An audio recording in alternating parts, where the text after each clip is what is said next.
Without further ado, we're going to dive right on into our first PD event, which is e-learning. And I believe Armando, actually, no, I believe Matthew is the one starting us out. So Matthew, take it away.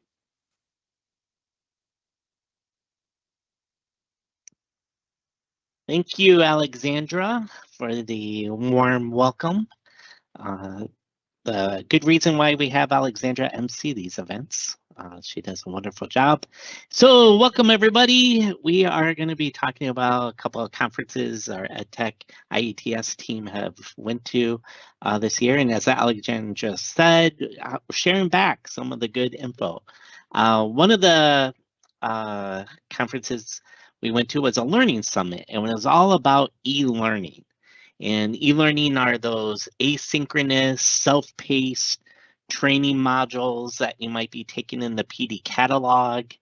Behind the scenes, we create a lot of those in our EdTech IETS department and that are in the PD catalog. So we went to a great conference, learned some best practices, some new tips, even learned about some new updated software that we actually adopted after this conference. So I just want to remind you, e-learning is a great way for PD. So you can do the live PD like you're doing right now that we offer in the PD catalog, or there's e-learning modules or self-paced modules. And the nice thing about e-learning modules, they can have video, it can have quizzes and check for understanding. You can have simulations, which is you get to try and practice and try to use the technology app or tool, which is really neat. You can have games in it. You can have different interactive activities and elements within e-learning modules. So they are a really neat way to learn content as well. I want to remind you, we have quite a bit of e-learning self-paced courses already. So the PD catalog you get to at the MCS app portal. And on the main page of the PD catalog, there is a section called Find Courses by Tags. So you just look for that section heading, and you're going to see that all these different linked tags. And if you look for the section that says Special Section Info Tags, it's self-paced courses. If you click that, that will give you all the different self-paced courses in the PD catalog that you are eligible to take. This is a really great way, especially we have the winter break coming up, holidays coming up. If you're still earning your PD hours, we really recommend taking some of the self-paced courses if you haven't yet. So just a little bit behind the scenes, we don't talk much about this outside of our department, but some of the tools that we're using that we learn and try to master to create better e-learning content is we use different tools. Camtasia does a lot of helpful how-to videos that you see in our YouTube channel. We're using that tool. We're using Captivate to create e-learning modules. And because of this conference, we were able to move towards using a brand new product called Articulate 360. The really cool thing is you're going to start to see more self-paced trainings. You're going to see some newer, more modern layouts that are going to be coming to the PD catalog. And Articulate 360 is a industry #1 software for creating e-learning software. So if you go out and do e-learning outside of our district, it most likely is created with Articulate 360, and we will be too. But we're really excited. It's a little bit easier to create them. We can add more interactive elements, make them more fun. A couple of items that we learned is that I thought was really useful from the conference was storyboarding. And storyboarding is important, you know, if you're planning out any project, but also with e-learning, you can do visual storyboards or written storyboards. And these were really helpful workshops as we plan creating those e-learning modules. But I did want to share, storyboarding is just not unique to us with e-learning. I have a site here. We're going to share the slide deck out with y'all. But I have a website, and I'll put it in the chat. There's 7 different ways you can use storyboarding in your own classroom. And they're using a lot of the Google apps that we already have. So using helping students get ideas for them doing a writing essay. They can use Google Slides for their storyboarding. If you want them to help them learn about different careers that they might be interested in, they can storyboard that. Visioning and goal setting. There's some storyboards and templates for that as well. So I'll definitely share this link in our chat here, and we'll share out the presentation. But I just didn't want to keep storyboarding for e-learning. There's so many ways you can use storyboarding in the classroom as well.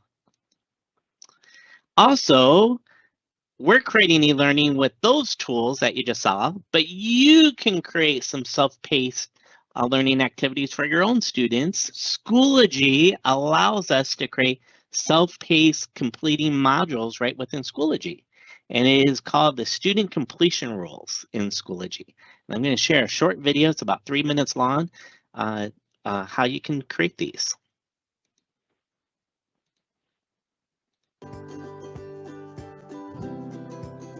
The Student Completion feature grants you the ability to set completion rules onto any course folder or item.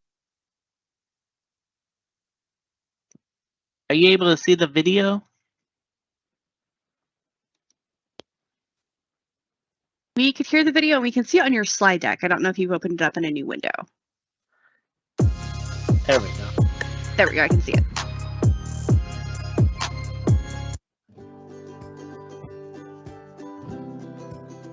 The Student Completion feature grants you the ability to set completion rules onto any course folder or item within a folder.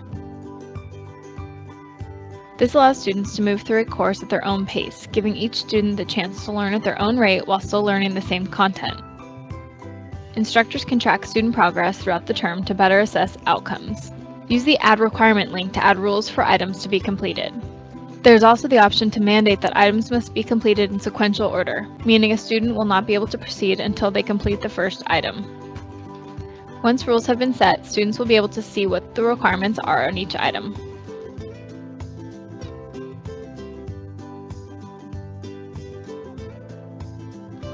Once in a folder, you have the ability to set student completion rules for the materials within the folder.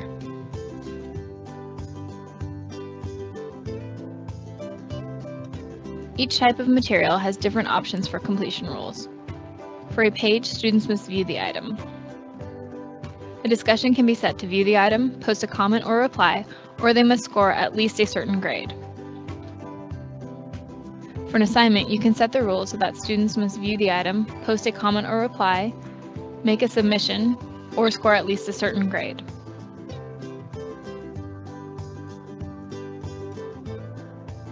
For a quiz, rules can be set so that students must view the item, post a comment or reply, make a submission, or score at least a certain grade.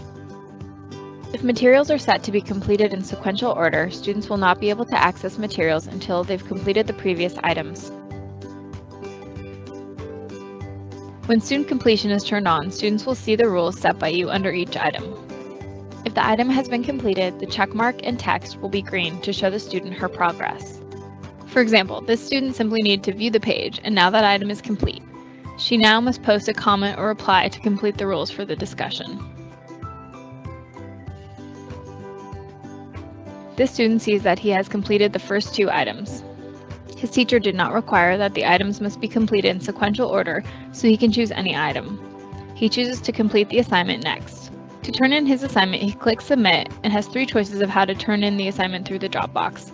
Either upload a file, create content in the rich text editor, or import from resources. If the checkbox next to requirements must be completed in sequential order is checked, students will not be able to access items until they've completed the previous item. This student will unlock the discussion when she views the page on J.D. Salinger. Then she must post a comment or reply to the discussion before she can unlock the assignment.